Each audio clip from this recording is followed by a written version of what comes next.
Hello, and welcome to a definitive ranking of all of the Taylor Jenkins Reid books in existence. So, as I said literally a second ago, I've read every single Taylor Jenkins Reid book that she has written. So I thought it'd be fun to rank them. So I have my computer in front of me and I made a tier list, and I'm just gonna go ahead and record my screen and get going. This might be unpopular opinion, but also I feel qualified enough to give my opinion because it's the internet. So what are you gonna do? So I have my tier list in front of me and I am ranking them in 4 categories. I also have all the pictures as Pedro Pascal pictures because he's hot. Okay, so the first category is 5 out of 5. I wasn't gonna write it, but basically blew my mind, changed my life. I will never be the same. The second category is good in the sense of unconventional love stories, otherwise felt like a fever dream. Third category, so second to last, is just average. Maybe the writing was average, maybe I just would never read it again, I wouldn't recommend it to people, blah blah blah. And then the fourth one and bottom tier is no words for that one, love. So I'm so excited, let's get into it. Okay, starting off with the first ever book that I read of Taylor Jenkins Reid was 7 Husbands of Evelyn Hugo. This one is immediately going into the 5 out of 5 category.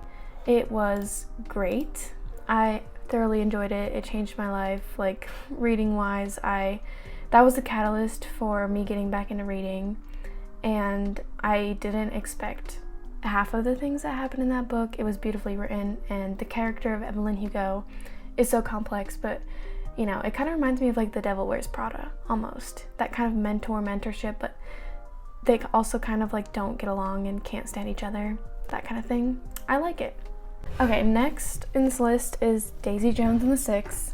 This book, she's also going in the 5 out of 5 category for completely different reasons. The writing style was something that I had never read before in my life, and it was so, at first I was like, I don't know how I feel about this. The writing is different.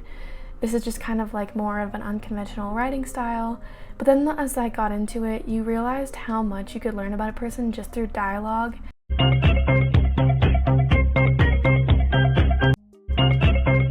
It was such an interesting read, so 5 out of 5 on that. Next is Malibu Rising. I know a lot of people think that this book is average, and I agree. I recall nothing of this book. It was not memorable. I do remember the ending. I thought that was the best part. It was interesting to see the character Mick Riva and how his life turned out, because if you don't know, Taylor Jenkins Reid, she creates characters, and these are all kind of in the same universe almost, and so there's some reoccurring pop culture characters and stuff, and Mick Riva was in 7 Husbands of Evelyn Hugo. So to see him kind of rise to fame in Evelyn Hugo and then his kind of fall from fame in Malibu Rising, that was interesting. Other than that though, it was just really slow, and the ending was very chaotic, and that's when I got into it, but again, that was 200 pages in, so. Next book is One True Loves. This is a story about a girl who her husband goes missing, and so she goes back to her hometown thinking that he died, and when she goes back to her hometown, she meets this guy named Sam, who she knew in high school, and then they get together, and then when they're engaged, her ex-husband comes back after not actually being dead. I enjoyed this one, but I will say, again, it's unconventional love story, so it's not a romance, really. So I'm going to put it in good in the sense of unconventional love stories, otherwise a fever dream, because it was a fever dream. Next book is After I Do by Taylor Jenkins Reid. After I Do is a story about a marriage that is failing after 11 years of being together, and it's kind of going along with the same thing as One True Loves, of how you meet someone so young and then how your relationship expectations stay the same even though you both are growing up. And so after 11 years, this couple decides to spend a whole year apart without any communication, and then at the end they reconnect and figure out what they want. Overall, I'm gonna put it in good in the sense of unconventional love stories, otherwise felt like a fever dream, because again, this is something that I would have dreamt about at night and then woken up and been I hope that's never my life. But it's, again, unconventional, which is why Taylor Jenkins Reid does so well, is because maybe her writing isn't the most like chaotic or interesting or momentous all the time, but because of its unconventional creative ideas, people are just like, oh my gosh, we have never seen something like this before. Speaking of that, Forever Interrupted. This book ruined me for like at least a business day after I finished it. It's about this girl who gets married, and then 9 days after she gets married, her husband gets hit on a bike and dies. And so she meets his mother for the first time in the hospital, and the mother didn't even know that they were married, so the mother naturally just hates the girl. It's not even a love story because it goes back in time and describes how Ben and Elsie met, but at the same time it's a story about like how you can forge relationships with the most unpredictable of people. I genuinely enjoyed it. Like, I think out of unconventional stories that Taylor had written, this was like probably the best one that I've read. I'm gonna put it in the 5 out of 5, even though I probably rated it a 4.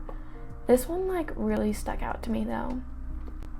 Maybe in Another Life is about like choose your own adventure, in the sense of like there's 2 different storylines that happen in the same book. This girl moves back to California, moves in with her friend. So they go out, and I think her name is Hannah.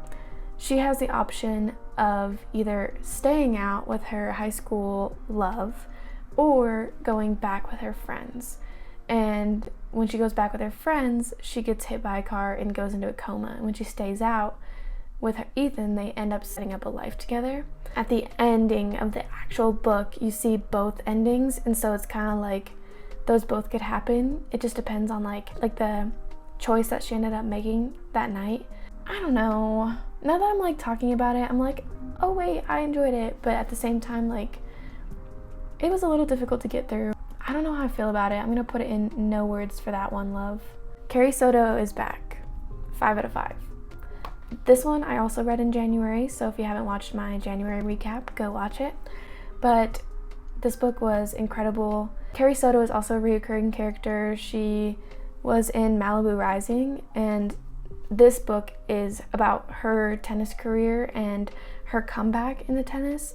So lots of years pass, and I think it's funny because in Carrie Soto is Back, they barely mention her affair with Ben. If you know, you know. But in Malibu Rising, it was such a thick plot line, and so to see that, like how much it meant to Nina Riva, but then how little it meant to Carrie Soto to even like rehash the past, I thought that was interesting. I really enjoyed it. I would recommend it to anyone, even if you don't like sports. It was really good.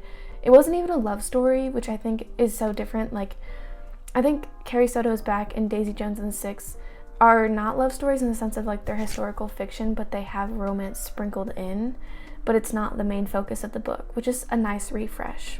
Then last one is Evidence of the Affair. This is an ebook. Again, I read this in January. It was about like 88 pages when I was reading it on my phone, and it's just a collection of letters between a husband and a wife, and their spouses are cheating on each other, or cheating on them with each other. Why did I got tripped up again, like in my last video too. Because it was so short, like it was nice, but like I wouldn't even rate it. I would just say no words, because yeah, it's really personal preference. Like it's not a must read, but it's also like not the worst book I've ever read either. Okay, so that was a definitive ranking, and by definitive, I mean that was my own opinion of Taylor Jenkins Reid books. Tell me how you guys think I did, and if you disagree with me, I'd love to argue with you in the comments. I have read all of Taylor Jenkins Reid books in the past 2 months, which is concerning a little bit, but at the same time, now I have something to look forward to. Daisy Jones and the Six is coming out with a show. I think One True Loves is becoming a movie. Seven Husbands of Evelyn Hugo might be in the works. Exciting stuff, and I think Taylor is already researching for her next book. So that woman is on fire, and I'm excited to see what she does in the future. If you like this video, give it a thumbs up, and subscribe for more book content. I'm pivoting into a booktuber. This is who I am now, okay? Deal with it. Thank you so much for watching, and I will see you guys in the next video. Peace.